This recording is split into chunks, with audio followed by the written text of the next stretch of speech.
Many people had never even heard those words before until the pandemic, so there are some good things that have come out of that. So I'm here representing the Association for Supply Chain Management. I'm the Executive Vice President of the association. I'll talk a little bit about what the association does, but we'll spend most of our time talking about the top 10 trends and what really is the focus of supply chain leaders for today.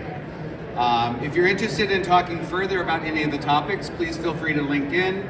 You see my LinkedIn address there as well. And if you want to talk about sustainable supply chains more, I have a forthcoming book which is coming out next month called Building Sustainable Supply Chains. And please take advantage of having a look at that as well. So just to talk about the association, so we're the largest nonprofit supply chain association in the world. We operate across 100 countries.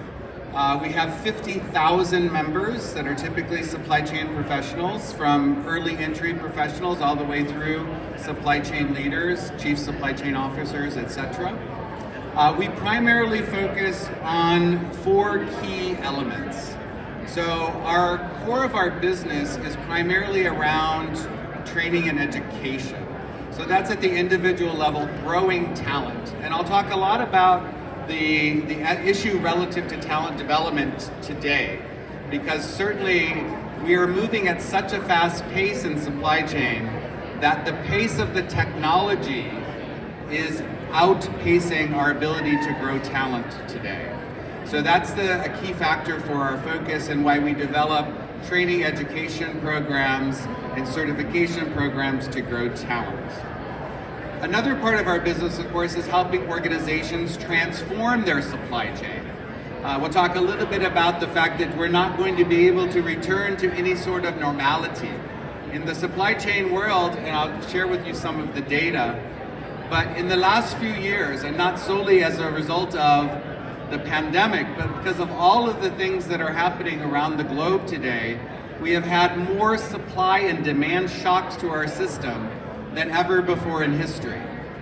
Our supply chains are more fragile than they ever were before. And there's no return back to that level of normality. So we have to build resiliency into our supply chains, which means that organizations have to transform their underlying operating models. And so that assistance, that advisory work that we do is to help companies transform their supply chains to make them stronger, to make them more resilient. Sustainability, of course, is super important. It's going to become even more regulated. So we have to run supply chains that not only help relative to profitability, but also for people, profit, and planet. So we have to have responsible supply chains that are operating ethically and with respect to our people and to our planet. And the last is our foundational work. This is work that we do on the ground for efforts like workforce development here in the US, but also for efforts across the globe, particularly around global health. So we do a lot of work to ensure that marginalized communities on the continent of Africa can receive medicines and vaccines. You can be in a village anywhere in Africa and get a Coca-Cola, but you can't get a vaccine or a critical medicine. So we have to fix the fundamental, foundational aspects of the global health supply chain. So our association supports and does a lot of work in that area as well. So talent development at the individual level, corporate transformation, helping out the community with sustainability, and our foundational work. This is what we as an association focus on every day. So let's talk about some of these critical questions, right, that come to our mind is, when are we going to return back to some degree of normality? What will the new normal look like, and how do we best prepare ourselves for success? But there's a lot of things that are happening, and I'm going to talk about some of the critical things that are kind of making it very difficult for supply chain professionals to manage the supply chain as we would like to see it going forward. One of those aspects, one of those macro factors, of course, is what's happening from a recessionary, inflationary standpoint. So we started talking about this several years ago, and again, the cost of money is pretty expensive now, right? Just think about mortgage rates as the perfect example. 2 years ago, mortgage rates on average for a 30-year mortgage were 3.5%. Today, it's 7.5%. So this is critical for our businesses because we need the money, we need the cash injection to invest in our businesses. So while that's going on at the same time, again, we still have these ongoing supply chain disruptions. And I'm talking about all types of disruptions, geopolitical in nature included. If you take a look at some of the data that exists today, we have had 4 times as many climate-related supply chain disruptions in the last 2 years than we did in the years prior. 4 times. Not to mention also, of course, the geopolitical aspect relative to some of the, let's call them wars, some of the things that are happening around Israel, Ukraine, etc., which are causing disruption. We have reactions to the Hamas efforts that are clogging up the Red Sea and not allowing for transport of ships because there's pirating activities. We have a drought going on that is limiting our ability to transfer through the Panama Canal. So all of these disruptions are continuing to contribute to the issues around supply chain. And then the last factor, of course, is the fact that, particularly as we are here focused on retail, but it's true that supply chain labor is in a shortage right now, particularly for skilled labor. In the US, if you just saw the release of the Jobs Act, which just came out, the jobs report, which just came out a few days ago. In fact, it said for the first time in quite a while, skilled labor is the one that's on the shortage. So a few years ago, in the last months, we were concerned about not having enough truck drivers or people to work in a warehouse. Now, of course, we need people to operate these highly technical systems, how to understand and write code for artificial intelligence, how to protect our businesses from cybersecurity, etc. So skilled labor is also becoming a drastic shortage, particularly around the area of supply chain. So as an association, one of the other things that we do that helps our development efforts in terms of what supply chain professionals need is to take a look at the things that are impacting supply chain. So we have a team which is called our Sensing Committee. It's made up of volunteers across the globe. And these volunteers take a look at what are the things that are going to be mostly impacting our supply chain going forward. And what are we, of course, as supply chain professionals going to be able to do about that? This is called our top 10 trends, and we put this out every single year. And you can see some of the things that are trending for us today.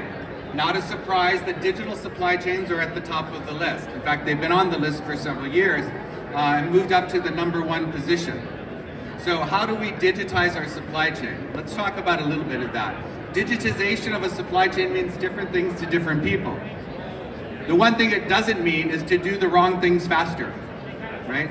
So when we think about digitization and we think about that transformation that I spoke about earlier, it's how do we use digital capabilities more effectively within our business to build additional efficiencies, quality of the work that we're doing, to take out some of the redundancy of the worker.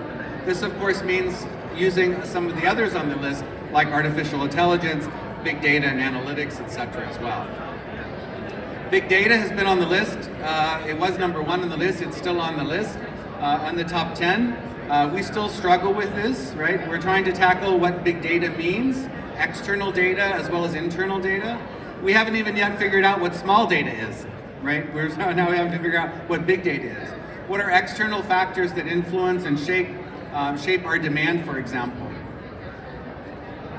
Artificial intelligence, we wouldn't be at any conference without that being mentioned these days, as was the last speaker, of course. Artificial intelligence is going to reshape the things that we do. We shouldn't be frightened of this. Artificial intelligence has been around for a long time. We're just learning how to more effectively integrate it into the supply chain and the work that we do.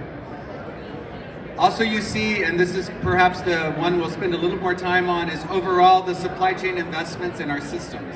I'm going to spend more time on this one in a second because this is in fact one of the key problems, as I mentioned earlier, is that we have run towards technology with open arms, with open wallets. We think it's sexy. We integrate the technology in our business, but our talent can't keep the pace. So we're having poor returns on these investments because our technology is outpacing our talent to run those technologies. And now, I won't go through all of these, but the last one I'll talk about is visibility, traceability, and location intelligence. In the e-commerce world, this is critically important to be able to understand where goods are, particularly in times of disruption. We are a trained consumer now. We expect that we get the Amazon-like world that we live in, right? When we see something and we decide to make a purchase, we expect that in sometimes less than 48 hours, sometimes same day, sometimes in hours, that product or that service that we purchase would be at our homes. So it's critical that we integrate these technologies around traceability, visibility, and location intelligence into our systems. Others that you see here as well, disruption and risk management. Of course, we're constantly concerned with understanding what risk is out there. We have to be able to prioritize these risks, monetize them so we can decide which risks to mitigate. It's impossible to mitigate all of the risks that potentially could disrupt our supply chain. That would be bankruptcy, right? So we have to prioritize these risks in terms of how we would choose to mitigate them. We have to build more agile, more resilient supply chains. Cybersecurity is top of mind. There is a huge amount of cyber-related events that are happening. Again, about a 4x increase than prior years. Most of the cyber attacks that happen that disrupt our supply chains, disrupt companies, cause the valuation of companies to drop if there has been a cyber attack. You know this, right? If there's a cyber attack, the brand image of the company is destroyed, and therefore the valuation of those companies also go down. The majority of cyber attacks are committed outside of the country in which the attack occurred. So these are geopolitical in nature as well. So the majority of cyber attacks are constructed and orchestrated outside of the country where the attack actually occurs. And these are certainly on the rise. Green and circular supply chains, sustainable supply chains, as I mentioned, and then of course the geopolitical and deglobalization of our supply chain. Make no mistake about it, there is a regional deglobalization effort that is happening. A lot of this is to de-risk the supply chain. In the supply chain world, we call this the major deglobalization is called the China Plus One strategy. We have exported all of our manufacturing capability into a single country epicenter. And this is concerning to us. It should be concerning to all of us. So what you see is a migration of the supply chain network, not necessarily removing all of the footprint in China, but certainly migrating that footprint to other places. The two countries which are the biggest recipients of this, Mexico and India. For the first time a few months ago, in our Supply Chain Stability Index report, which you can find on our website, for the first time in 20 years, we had more volume of goods that were coming through the port, coming over the border through Laredo, than we had coming into the ports of LA and Long Beach. What does that tell you? There's a migration of manufacturing moving out from Asia and into Mexico. We also see this trend in India and some other Southeast Asia countries as well. Malaysia, Indonesia, places like that as well. So that all kind of bubbles up to this topic around how do we keep pace? So if we take a look at all of the things that we talked about here in the top 10 trends, there is this sort of supply chain architecture in the center of this equation, right? Of course, but as we reinvent, we reinvigorate, we reconstruct, we build our supply chains to be more agile, more resilient, to take us to what the new normal might be. We have to make sure that we take advantage to train people to accept that new technology. So workers can adjust to the new technologies and they can actually integrate these technologies into the things that they do every single day. So mastering those skills becomes super important. And again, if we don't do this, then our return on investment for these technologies will suffer, of course. If I take a look at the top 10 trends here, you can see this is a grid. I know it's a little bit hard to read from there, but impact versus likelihood of the event occurring. So when we think about supply chain risk, we always put it on these two vectors. This in the supply chain world is what we call value at risk. Value at risk is a supply chain metric. It's probability times impact. So when you think about how to master risk management, you have to monetize that by multiplying these two factors together. What is the likelihood we would have a global pandemic, and what would that mean in terms of impact to my business? What is the likelihood that I have a key supplier that would go bankrupt? What is the likelihood that the cost of money would double in 12 months? These are risk events that you can then put an impact factor to, and then you can see basically where that falls on the trajectory. Up in the upper right-hand corner, you can clearly see that digital supply chain, big data analytics, and artificial intelligence are all three up in the top right-hand corner. What does it mean? The probability of these having an impact on supply chain is high, and the impact they will have will also be high. So we have to pay attention, of course, to these potential top 10 trends. Within retail, of course, it's the only one, if I expand the list from the top 10 and I go to the top 20, number 19 on the list is the transformation of the retail supply chain. So this is important for us, particularly here at this conference, because it is, of course, going to be a new way of working. There were many individuals that before the pandemic had never bought something from an e-commerce platform, my mother included, right? She still doesn't have a debit card, but anyway. She, for the first time, made a purchase through e-commerce. Now she barely walks into a brick and mortar store anymore, right? So what we thought was the trend that brought us into the e-commerce world didn't reverse itself. We still have unprecedented levels of e-commerce related purchases. This, of course, means we have to reconstruct the supply chain because we do have this growing expectation from the consumer that they're going to have their goods in a very rapid fashion. It means, particularly for retailers, that we have to have more supply chain resiliency built into our systems.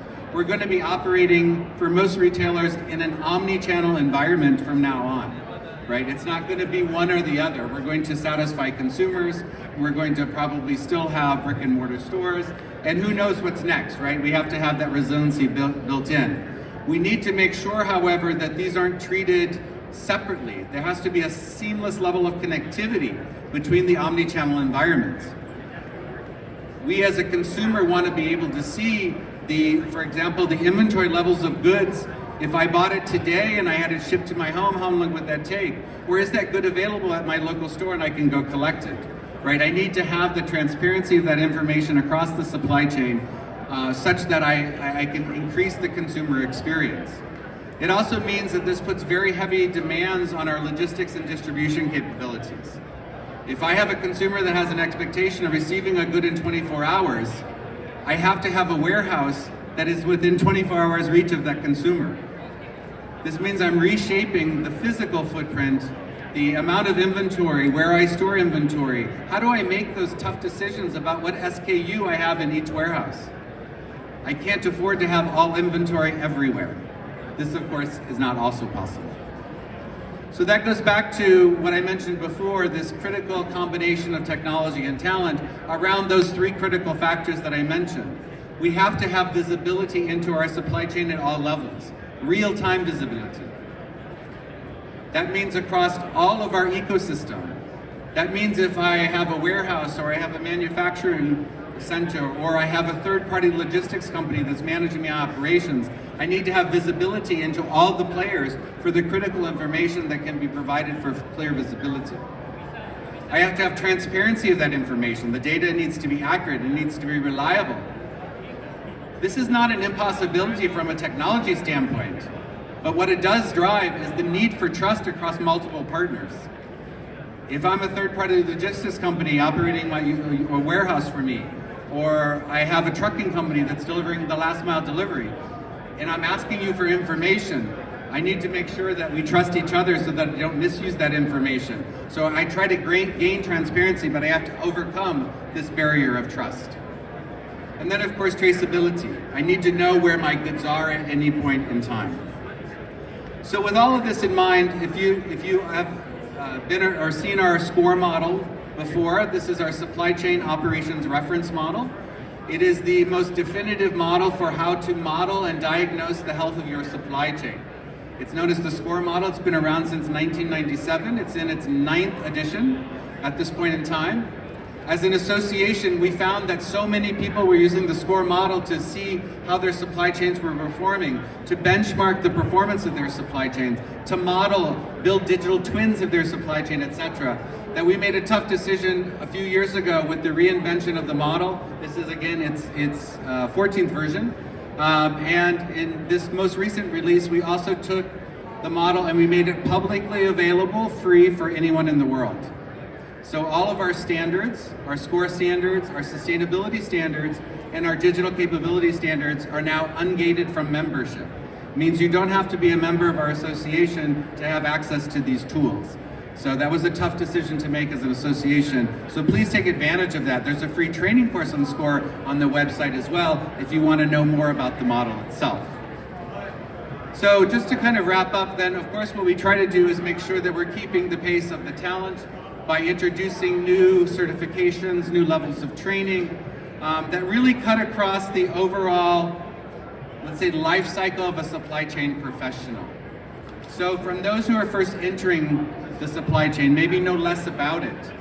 It's such an exciting career path, but it's not as predetermined as others, right? If you went to school to be an accountant, you kind of know where you're going to go, right? You're going to get, you're going to go into audit or you're going to go into tax, right? In supply chain, we can play in a lot of different ways, right? We can be on the planning side, creating forecasts and pictures of demand. We could be in procurement and sourcing from our suppliers. We could work in a factory, right? We could work in a distribution or a warehouse, or manage returns, or make the supply chain more sustainable. There's lots of career paths that we can take.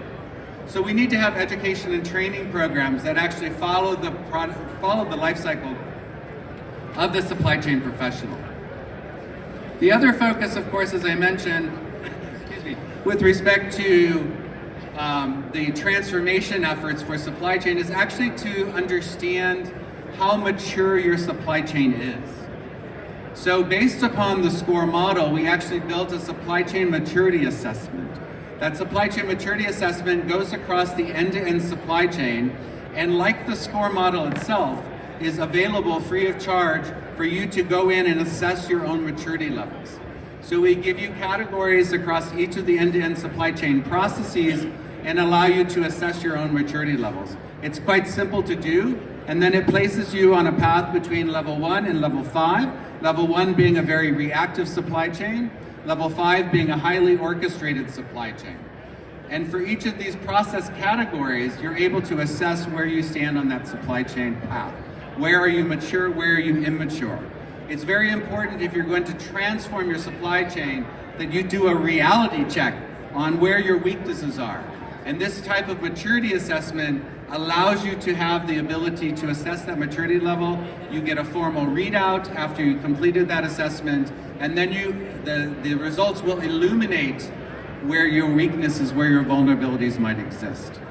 If you want to take access of the supply chain maturity assessment, this is the QR code for that. It simply connects you to a form, you fill it out, and then someone will be in touch to give you access to the maturity assessment.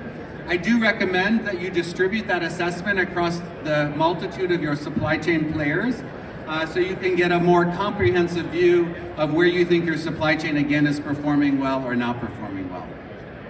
So you take full advantage of that. Again, like these standards, this maturity assessment is available free of charge as well. So I hope that by attending the session today, you had a little bit more of an understanding of the strength of the supply chain, the importance of making the supply chains more agile, more resilient, the difficulty that we will not be returning back to a new level of new norm, that we're going to have supply chain disruption ahead of us that makes our careers more exciting. As an association, we're highly focused on making sure that professionals can keep pace with the technology trends that are happening and all the other potential disruptions that can make supply chain either work effectively or not. I'm Douglas Kent from the Association of Supply Chain Management. Thank you very much for attending today.